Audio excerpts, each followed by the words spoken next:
When the Flame Master learned that Xiao Yan was the disciple of Yao Lao, why did he look embarrassed? As an ancient Dozun powerhouse, the Flame Master's seniority actually surpasses that of Yao Lao. During the period when Yao Lao was renowned on the continent, the Flame Master was still slumbering deep beneath the magma. Thus, the Flame Master was unaware of Yao Lao's existence. He had always been curious about the master mentioned by Xiao Yan, wondering what kind of dedicated individual could mentor such an outstanding disciple. During their time in the various provinces, Xiao Yan and the Flame Master collaborated to kill the heavenly poison, scorpion dragon beast. Apart from obtaining the magic box containing poison pills for Xiao Yan, Xiao Yan also extracted the essence blood from the magical beast's body. This essence blood was extremely beneficial for refining the body of a heavenly emperor, and seeing how Xiao Yan never forgot about him, the Flame Master couldn't help but feel envious of the master who had such an excellent disciple. What impressed the Flame Master was not only Xiao Yan's extraordinary talent for cultivation, but also his gratitude and commitment, as he always fulfilled his promises and kept his word. Judging a master from his disciple, the Flame Master believed that Xiao Yan's master must be a highly respected figure. However, the Flame Master had always been somewhat narcissistic, filled with pride due to his vast knowledge and the rich experience he left behind when he once dominated the continent. When Xiao Yan emerged from the Yi family's seclusion, his spiritual realm had reached the legendary spiritual realm for the first time. However, Xiao Yan was still confused about the classification of spiritual realms, only feeling that his spiritual power had improved but unsure of what stage he had reached or even that there was a spiritual realm above the spiritual realm. Once he reached the spiritual realm, the spiritual power would be able to refine legendary emperor-grade pills. In terms of refining pills, it was always Yao Lao who guided him. With Yao Lao absent, the Flame Master stepped forward to answer his questions and clear his doubts. It wasn't until Xiao Yan brought the Flame Master to the Hall of Souls to rescue Yao Lao that he learned about the identity of that master and even discerned the glorious past of Yao Lao, who had the strength of a 9-star Dozun peak. Additionally, with Yao Lao's identity as an alchemist and as the founder of the Star Meteor Pavilion, everything made him feel inferior. Moreover, under the influence of the 8th-rank pill, the blood-dissolving pill, Yao Lao restored his physical body. Facing a combined attack from the 8 or 9 Dozun level experts from the Hall of Souls, Yao Lao merely lifted a finger, rendering the peak strikes of the 2 Dozun experts useless. As Yao Lao could no longer be called a Zun, he had to change his name to Saint Yao. Half-stepping into the world of fighting, he was fortunate to have joined the Miracle Pavilion under the blessing of Saint Yao, attracting many forces to join and visit. The huge gap in strength, combined with the alchemist's high reputation, made the Flame Master feel inadequate. Having once looked down on Xiao Yan's master, he now felt embarrassed. Furthermore, since Yao Lao's return, his assistance to the campus had become smaller, and his one-year promise to the campus had expired. He had to decide where to go next. While he wanted to leave, he couldn't bear to part with such powerful alchemists. After all, as long as he stayed with the alchemists, he would not only be able to quickly regain his peak strength, but also have a chance to surpass his former self. But if he stayed, what reason did he have to stay? At the embarrassing moment of the Flame Master's embarrassment, the Sealing Master stepped forward to help him. He sincerely invited the Flame Master and others to join the Star Meteor Pavilion as elders, and faced with the sincere invitation of the Sealing Master, the Flame Master readily agreed. At that time, he was worried about having nowhere to go, and the Miracle Pavilion was a good place to stay. Since then, he had accompanied Saint Yao, the Pavilion Master of Miracle Pavilion, and Saint Yao did not underestimate this senior, who had greatly helped Xiao Yan. When Xiao Yan planned to go to the ancient clan, Yao Lao had already raised the strength of the Flame Master to a 6-star Dozun. Later, the Star Meteor Pavilion was rebuilt into the Celestial Alliance, expanding its influence once again, and the Flame Master remained the thorn in its side. Elder Yao Lao continuously refined pills for him, and his strength rapidly increased. Eventually, he reached the height of a 9-star Dozun, one step away from becoming a fighting saint. Although it was uncertain whether he could enter the fighting saint realm in this life. But such heights were never imagined by the former Celestial Phoenix, who, thereafter, completely abandoned his arrogance and narcissism.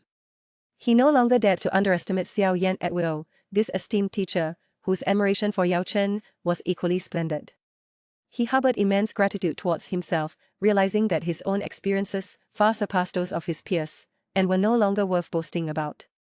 Compared to Yaochen, the celestial phoenix's resurrection materials were incomparably inferior. Firstly, the gap in medicinal herbs was staggering. The celestial phoenix only used a 7th-grade medicinal herb, perhaps not even comparable to Medusa's preserving herb. On the other hand, Xiao Yan prepared an 8th-grade medicinal herb for Yaochen, triggering celestial phenomena during its refinement, leading even the Soul Heaven Emperor to mistake it for an ancient Yuan's ascension.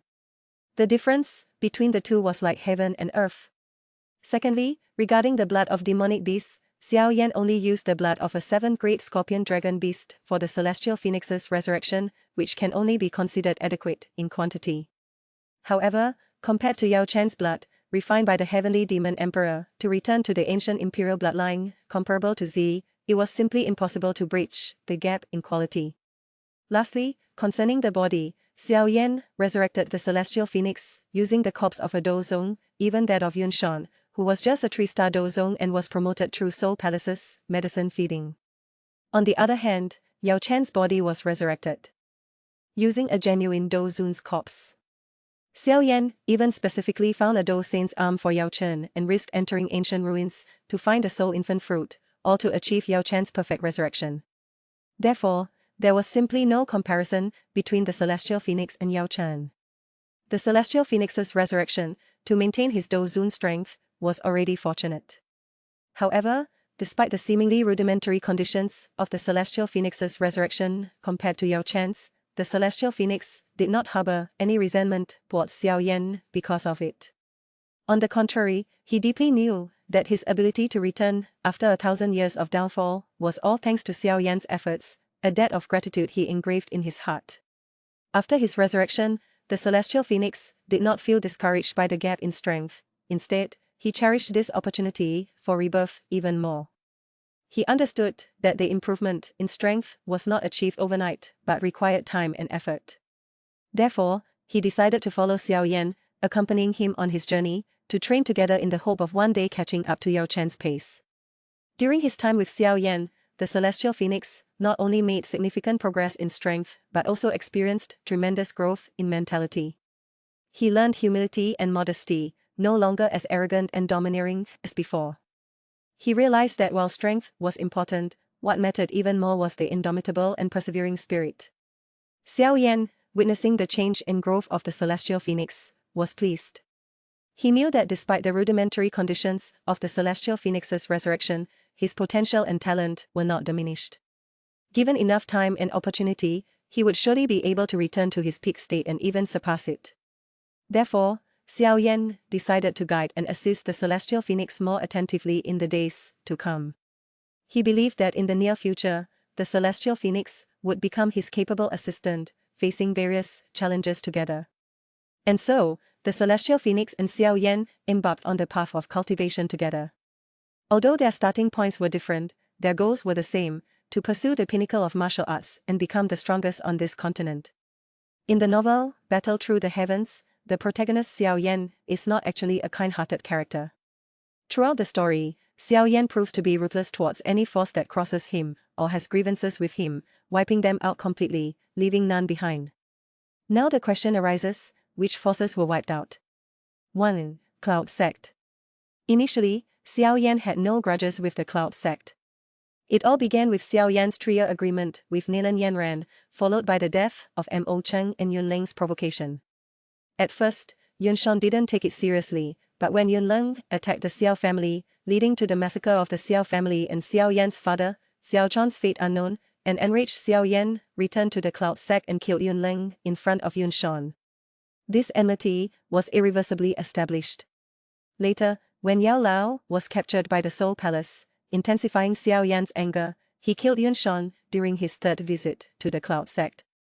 Yun, forced into a corner, chose to die rather than see her sect destroyed, leading to the dissolution of the shattered Cloud Sect.